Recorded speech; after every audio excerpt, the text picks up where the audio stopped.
Welcome to the Business of Being You podcast, a podcast about authenticity in entrepreneurship. In other words, creating a business centered around the unique qualities that make you, you. My name is Marco Benitez, also known as Coach Marco B, and I'm an entrepreneurial coach.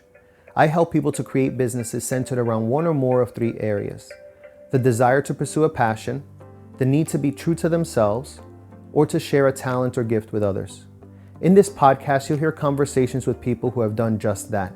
And while their businesses, background, and experiences are all different, the common thread that they all share is that they became clear on who they are and how it could serve. They believed in themselves, they took a chance on their dreams, they shared it with others, and now they have a business that generates income doing what comes naturally to them. This is podcast episode 3. Today I'm having a conversation with Sharon Tan. Sharon is a craniosacral therapist from Singapore. She shares with us her story on how she went from being a people pleaser, living life without purpose, and feeling stuck in an unfulfilling career, to being clear on her best qualities, core values, and creating her own alternative medicine practice. She shares with us how she overcame challenges like child abuse, dealing with internal conflicts about cultural norms, and sharing her skills as a craniosacral therapist in a place that hasn't fully accepted alternative medicine. Today's episode is for the person who wants to stop living their life based on the expectations of others, even if those other people are family. For the person who wants to start living life on their own terms. For the person who wants to leave an unfulfilling career, even though they dedicated a lot of time and education to achieving it. Or for the person who feels that they can help or heal by way of alternative medicine. So let's get right into today's episode and hear my conversation with Sharon Tan.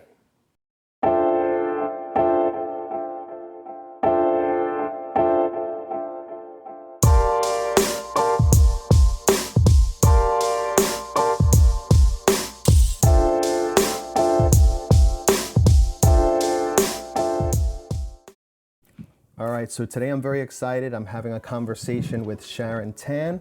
Sharon and I got in contact via my website, and she shared a little bit of her story.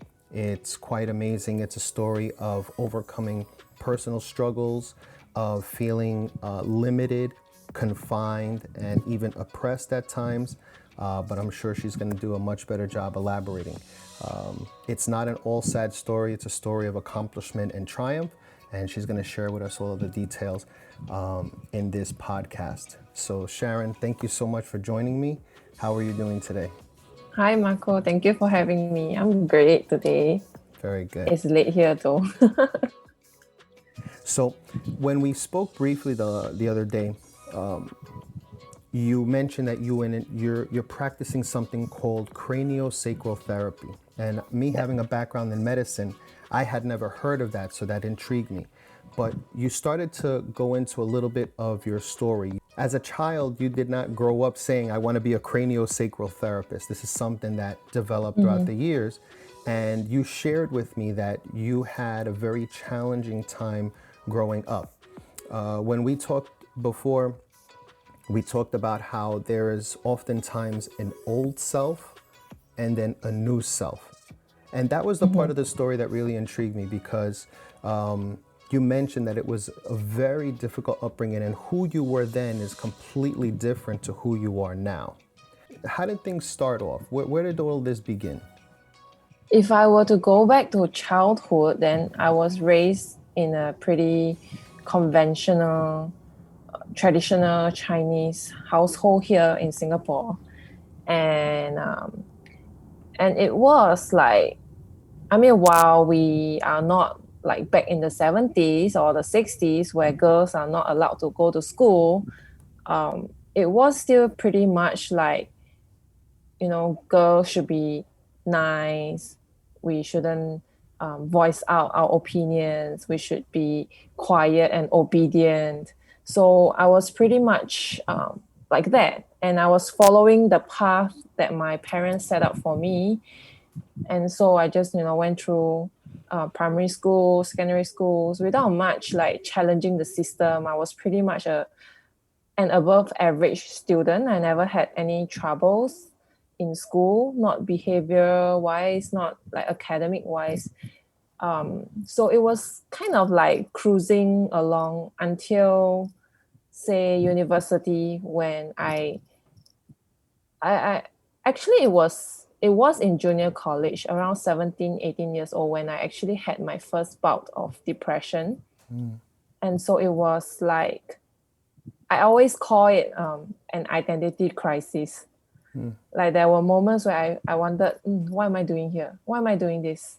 Right. Why am I going through this very intense causes, and who am I doing this for? Yeah, And the eventually when I question. went into university, I was enrolled in engineering, actually mechanical engineering at a local university. And again, these questions keep coming back, like, why am I doing this? Who am I doing this for? Because actually as a child I have always wanted to be a doctor. Like I kept trying to go for biology classes. Right. I tried very hard to study like bio and chemistry, but they were kind of, it was difficult for me. It was difficult. And so eventually when I couldn't make it to the School of Medicine, Right.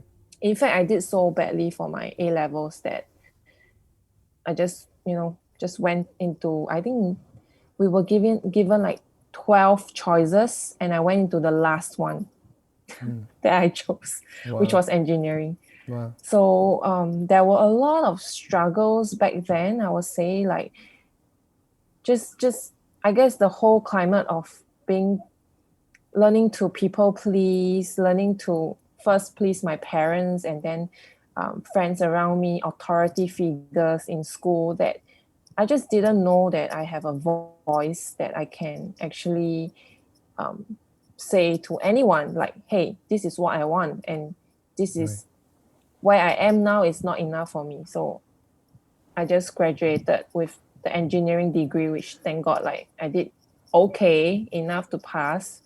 And but I was very, very unhappy. Even all the way till like my 20s, mid-20s, I was very, very unhappy. And I didn't know why. Right.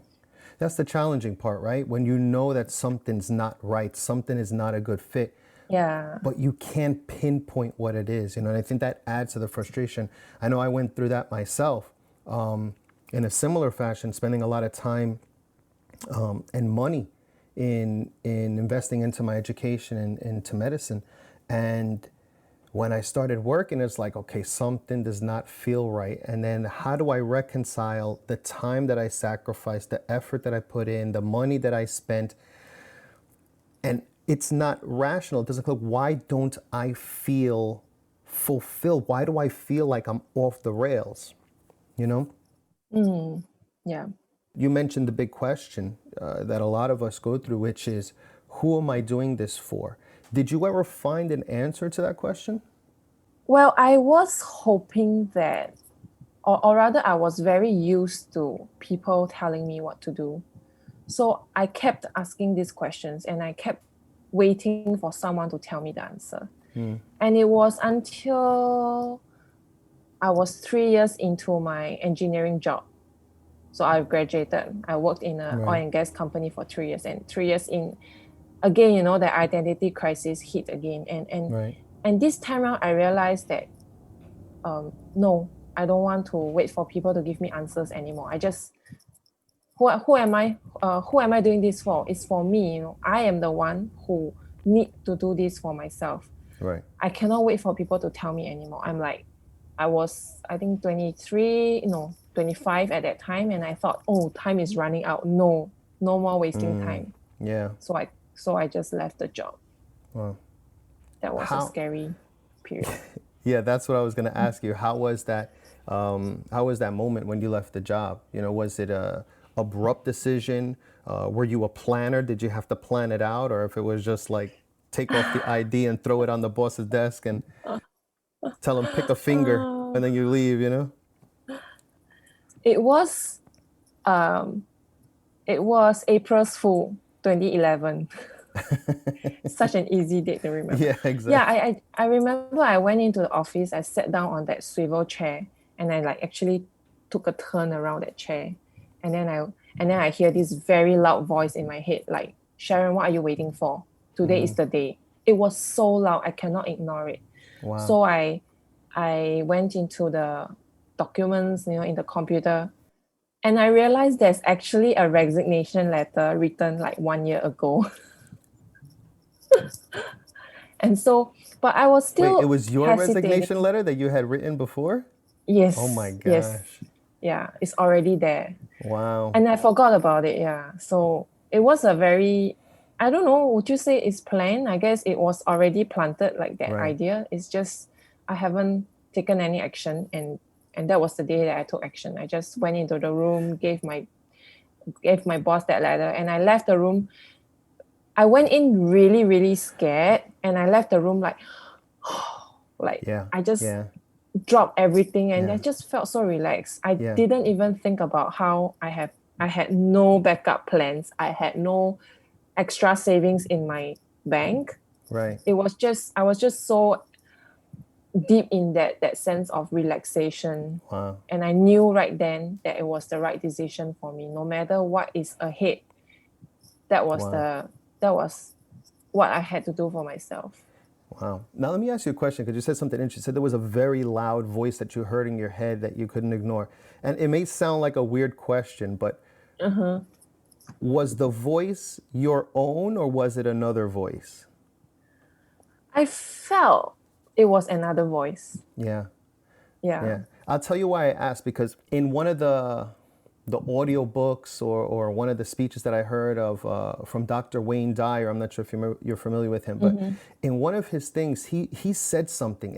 It just stuck with me. He says, in meditation, when you're in silence, you will hear that voice speaking to you. He says, and if you really pay attention, you're going to realize that that voice that you hear is not your own voice. See, our thoughts are our own voice, like, I got to pick up eggs Mm-hmm. and, I got to go, do this and that.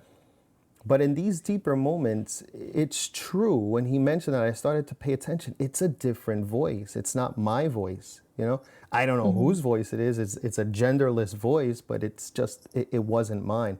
So I was just curious when you mentioned that you heard this loud voice. So you walk out of the office on April Fools. Your boss thinks you're joking because it's April Fools, right? And then you have no plan. No. At that point, had you reconciled or had you figured out who you were doing all this work for or what you were supposed to do, or you still were not clear at that point? So I realized that before that point, everything was done for my parents. Like, because I want to make them proud, I want them to approve of me, Right. especially my father, Yeah. who is always like, you must do well, you must do well, and I was the first person in the family to enter university, so it was a huge deal, and I felt like I always have to perform, I have to measure up, Right. and but I don't know, like something in that moment just snapped, and I felt like, you know what, I have to do this for myself. And also, I guess that voice wasn't so loud, but there was this knowing inside me that, you know what, my parents, end of the day, they will be happy if I'm happy. Right. Right. Not even if they disagree with the choices I make now, Right. but eventually, if they know that I'm happy, I felt, and I truly believe it, like somewhere in my body, like I knew that they will be happy. So I had to just take that leap of faith and Right. just go. Right. So the voiceness wasn't necessarily loud in volume, but the message was very clear at that point. Yeah, it Was was. there was there a specific, I have two questions, but was there a specific tipping point, something that happened that day that said this is it, or was it something that was just building up and it just overflowed? Mm, if I were to dig for it, then perhaps because it was a period of a lull season in the company, so I had like no assignments, nothing in the office for the past 1-2 months. Right. So it was getting really boring, and I was trying to read, like do some reading, do some studying, not just talking to my colleagues. But it was so hard to be productive. Like there's really nothing. So, and I don't like to pretend. Like I don't like to pretend that I'm busy. If I'm not busy, I'm not busy. Right. So I mean, I guess that played a part, like me not wanting to be bored anymore. Right. Yeah. Yeah. Oh, that's interesting. Not wanting to be bored. That's a very interesting point. Yeah. Mm-hmm. I think that maybe a lot of people feel that way. I know I felt that way, you know, doing what I do, you know, I can survive, you know, based on what they pay me. I do okay for myself. But yeah, there's definitely been those moments where you feel like, okay, I think that they're taking advantage just because they're throwing money my way. And you know, that boils something inside of me. Yeah. So I definitely can relate to that. So what changed at that point? Was this the beginning of your transition, or were you still soul searching after you left? I was definitely searching. Yeah. I searched like high and low. I'm not sure if I didn't go Where did you inwards look? though. So huh? Where did you look? Where did you search? So after that, I went to do tour guiding. I Okay. went to I was a real estate agent for a while. I was like showing people properties. I hated that, so I stopped. What else? I was doing bookkeeping. I was writing, helping some professors with some written assignments. I was doing a lot of like freelance assignments, gigs. It was very volatile for me, like emotionally, because I had no savings. I felt really like drifting and aimlessly. But yet I always ask myself, you know, on nights when I cry to sleep, like, oh no, I'm down to my last $100 in the bank. Right. And do I want to go back to to engineering? Do I want to go back to the office kind of work? Right. And it's always a very loud no. And I kept thinking, okay, you know, the worst scenario, I'll just go and be a barista at Starbucks or something. Right. Right. Yeah, Well, you got to so survive, that man. got me by for a while. How is your family treating you or dealing with you or supporting you during that time or not supporting you during that time? Yeah, not supportive. At one point, I was supposed to start a business with a friend, and then I told my parents about it. I asked them for their blessings so that, you know, life will be easier for me. Yeah. But then, like 2 months in, my dad started asking me, "So how? Any results? Not any results?" And I'm like, "Oh my god, we are Yeah. still at researching and all that groundwork phase, right?" I mean, eventually the business we didn't even get it off the ground, but there are so much like foundation stuff that we need to do, and I don't know. I guess I didn't know how to explain it to my parents at that time. Like, you know, we need to do all these things. You're Right. not going to see Right. results so soon. Right. So it was it was a very difficult period also to communicate with my parents. Right. Did you feel like they built you up, or you felt that they were breaking you down with their words? Breaking me down.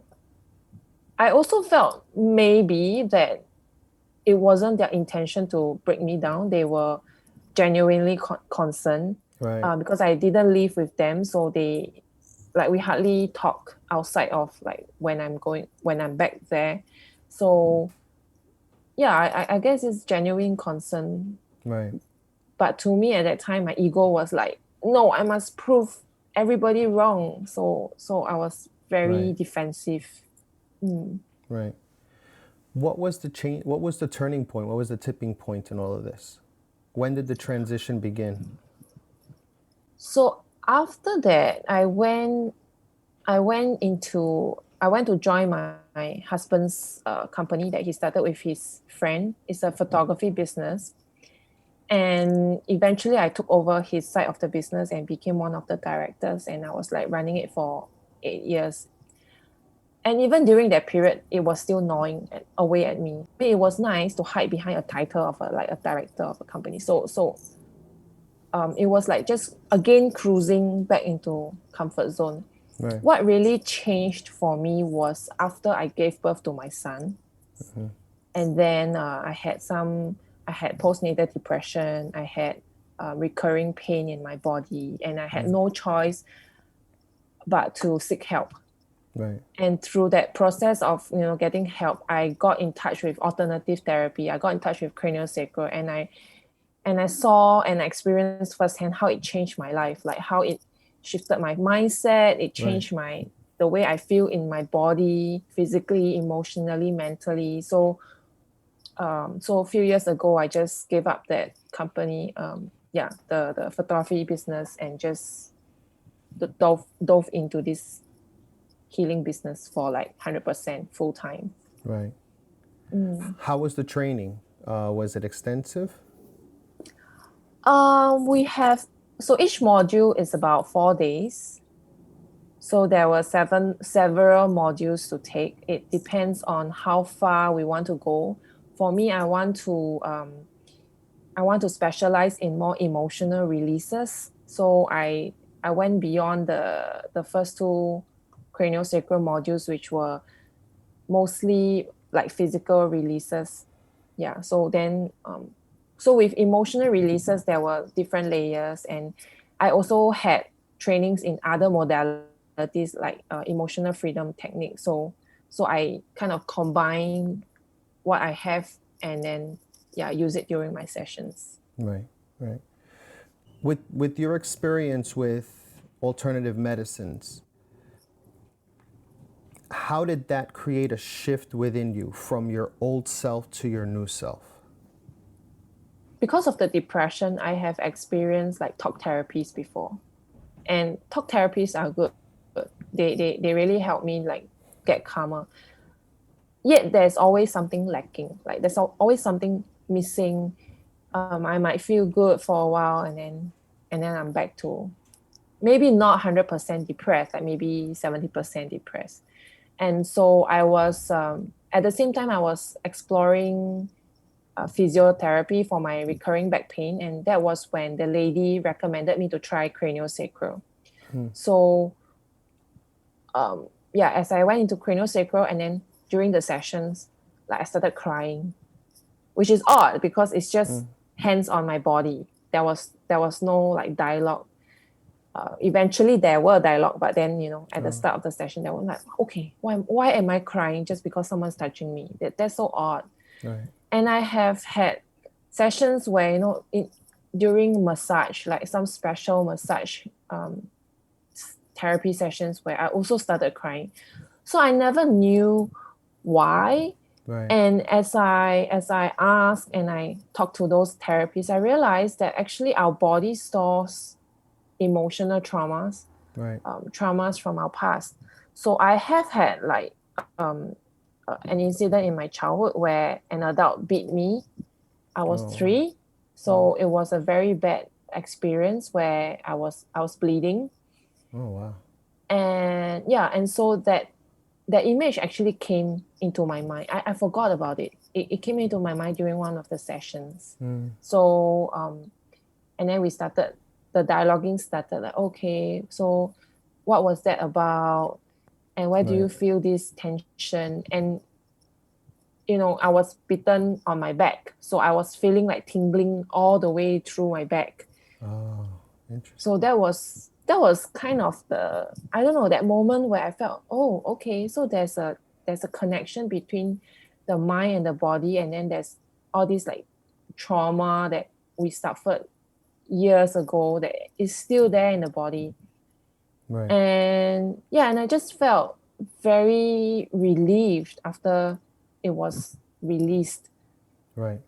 And through the process of like taking the classes and working with my classmates, I felt it was very, very, very meaningful to see the shift in them. Just, it could be like a 4 days class, but how they are on the first day and at the end of it is just very different. So it blew my mind, the whole experience. Modules, when they're short like that, they tend to be very packed and very intense. You start early, you finish late, and it's day after day after day after. But They're transformative. That's the whole basis behind retreats, you know? Yeah. They're short, but they're impactful. And so you did about 7 of those.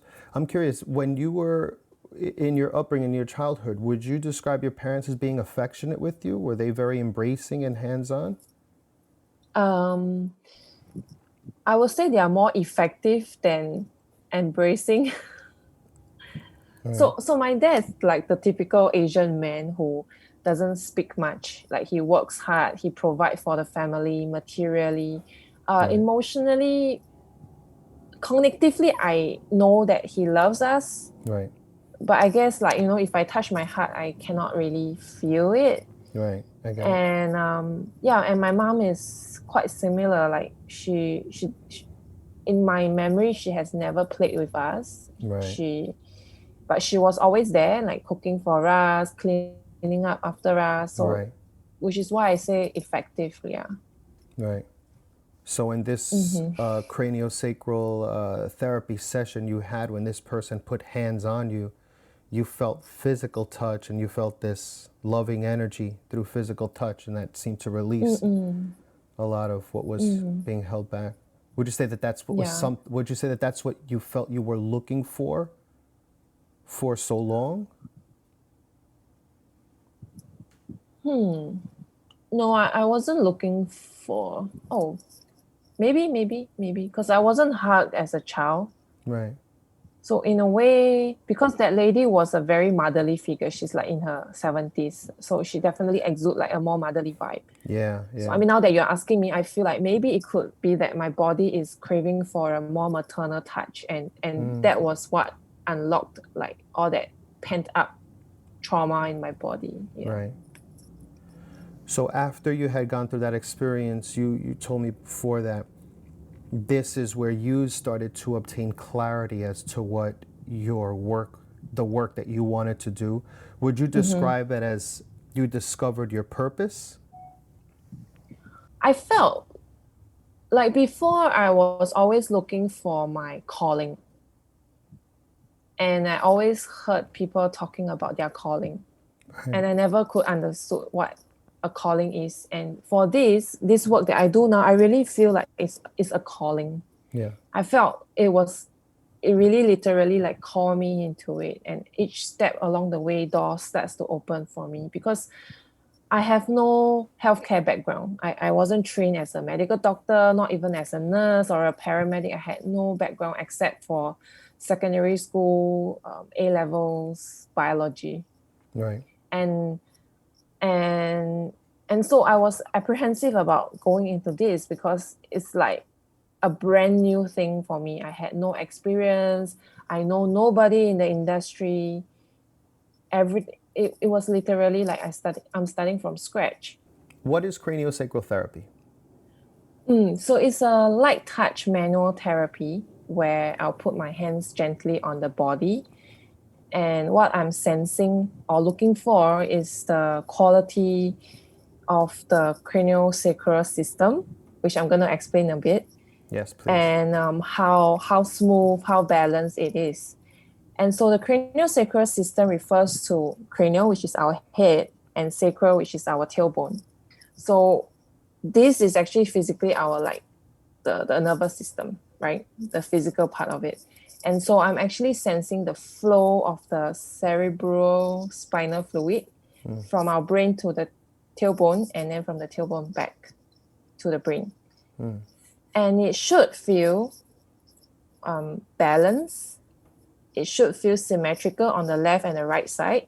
Right. So then if I were to find a restriction, like a kind of like, say if the left side is moving slower than the right, then I will seek out where that restriction is in the body, and I'll just, gently put my hands there and guide the body to heal that spot, to put it in a very layman term. Yeah. Right. Right. Who seeks out craniosacral therapy, or who would it benefit most? I see mostly people with chronic diseases. A lot of them are at like their wits' end because they have tried they have tried like mainstream medicine, they have tried TCM, maybe they have tried like all kinds of therapy. And it's always until someone like tell them about, oh, have you tried this craniosacral? And then that's when they come. So, but actually for the normal people, even if we don't have like major diseases, it's very, very good to relieve stress. Like it's very good to relax the whole nervous system. And it can actually act as a boost in the nervous system in the sense that because it helps us go into this very deep relaxation state, which we call the parasympathetic state. Yeah. So it helps us relax so deeply that it can, just boost our natural healing abilities. So I often, tell my friends like, hey, don't wait till you have really bad diseases, then you come and try this. Why don't you just come as part of your maintenance? It's just like massage, but like the touch. Right. Yeah. So now that you have this experience doing craniosacral therapy with people, how would you compare, how would you describe your old self versus your new current self? Well, old self I would describe as lost, aimless, a headless chicken, a people pleaser. I have no idea what I stand for, what I care about. And I was just like really drifting through life. And now I feel empowered. I feel purposeful. I wake up every day excited to start the day. And I feel like my life is going to mean something now. Right. And then it gives me so much like pleasure and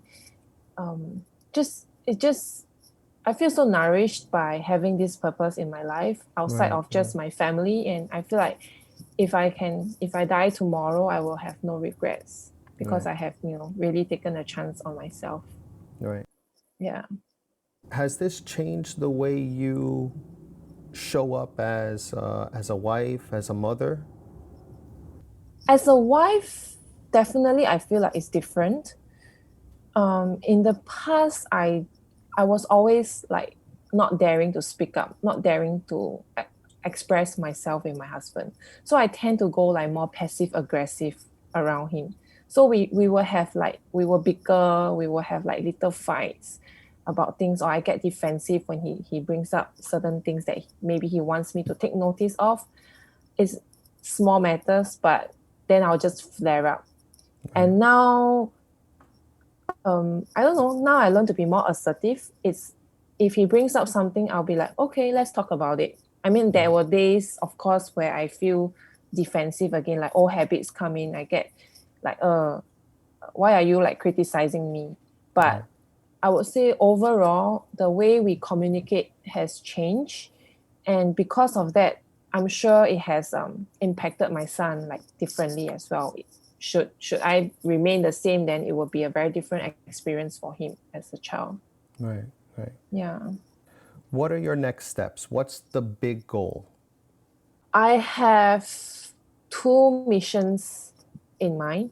Number one, on a therapy business level, is to help women, especially mothers, release their trauma so that they can stop playing small and lead the life they deserve. And number 2 is to help fellow practitioners and healers grow their business in a safe and supportive environment and community. Like I really want to develop this community where we can all thrive and help each other lift our practices up. So these 2 things are what I set my sights on. And this year I am going to focus on building that community of healers and practitioners and to support them in growing their business. Yeah. Nice. So a couple of my questions that I love to ask people. What would you attempt to do if you knew you could not fail? World peace. No. It's not a bad thing, given the things that are going on right now. Not a bad thing. Yeah. Well, I talk about that community for the practitioners, right? I would really love to build like a retreat center, like a wellness retreat center where our house all these practitioners, and it will be exclusive. It will be like a clubhouse for clients to come in to try different alternative health therapies, and for like therapists to be exposed to these clients. So kind of like a bridge between clients and practitioners, and just housing them and be like that safe harbor for both sides. Right. That would be like, oh, my dream come true. Right. If you could go back to speak to yourself as a child, what would you tell yourself? Learn to love yourself. I feel like it's it needs to be learned. If I cannot learn from models, then I have to do it for myself instead of waiting for someone to show me. Yeah. For the person that's watching this video or listening to this audio that can relate to your story, where they had parents that are effective, firm, but not affectionate. For the person who feels that they followed the quote unquote right path, getting formal education, getting a secure job, but still feeling empty, unfulfilled, or that they're not in the right place. For the person watching this that can relate to that, what do you say to them to help them to transition into something that feels more complete or correct for them? I want to say that life is short, and think about it when you are on your deathbed. Will you regret not trying, not attempting, not giving yourself a chance? Even if you fail, you know that you have tried. And so give yourself some space to be quiet and just go inwards, and maybe that voice will come out for you, and then listen and take action. All the best. Yeah. How do we find you? How do we follow you, get in contact with you to see the work that you're doing? I have a website, therapybysharon.com. You can find me or contact me through the form there. Or I have a Facebook page, Therapy by Sharon, and you can also follow me there. Very good. Sharon, it was so nice speaking with you. As I mentioned to you the last time that we spoke, it's amazing to me that I'm in New York and you're in Singapore. I had to ask my Echo Dot how far that was. So it's about over 9,000 miles away, and wow. Yeah, that's amazing to me. Like, we had never known each other. You didn't know I existed. I didn't know you existed. And somehow we just had this brief talk, and we had to hold back a little bit because the energy was there. It's like, okay, I want to explain more. And the dialogue was really getting us, okay, we got to stop talking right now. We got to record this so we can get some genuine emotion behind the conversation. But I think it's amazing that we were able to connect. Thank you so much for being on. I think that it's a blessing for me to have met you, and I know that your story is going to resonate with people who are watching this, and I really appreciate the message that you shared. You're definitely a survivor, and you are so strong, and I admire that in you. And I hope that one day, because now I want to visit Singapore, because we talked about Singapore before, so now I want to visit Singapore. So I hope one day we do get to meet in person, and maybe you'll give me a little craniosacral therapy, and you can point me to your best restaurants or your best food places, because I love to eat, Thank you so much for having Sharon. me. Thank you so much, and I'm sure we're going to be in touch soon again, and we're going to stay in contact. For sure. Welcome to Singapore. Much love. Bye. I hope you enjoyed my conversation with Sharon Tan. As you can see, life's transition points can show up in the most unexpected moments. In Sharon's story, it happened when she received a healing touch in her first craniosacral therapy session. As you go through your life's path, you'll find that one of the most challenging things you can go through is feeling family pull you in one direction when your heart wants to go in another. Oftentimes, you'll be given advice based in fear disguised as practicality, or people will tell you that you can't do something because they can't do it themselves. And to that, I'll leave you with some words by Dr. Seuss. Be who you are and say what you feel, because those that mind don't matter, and those that matter don't mind. So what struggles have you gone through in your path to discovering your truth? Share your story in the comments below. And remember, you don't have to do it alone. I'm here to support you every step of the way. You can always visit me at coachmarcob.com and click on one of my coaching packages, and we can work one-on-one to help you obtain clarity, authenticity, and entrepreneurship in something that is meaningful and true to you. Remember, you can fail at something you don't want, so you might as well take a chance at something you love. Let the world see you in all of your awesomeness, and I'll see you in the next podcast.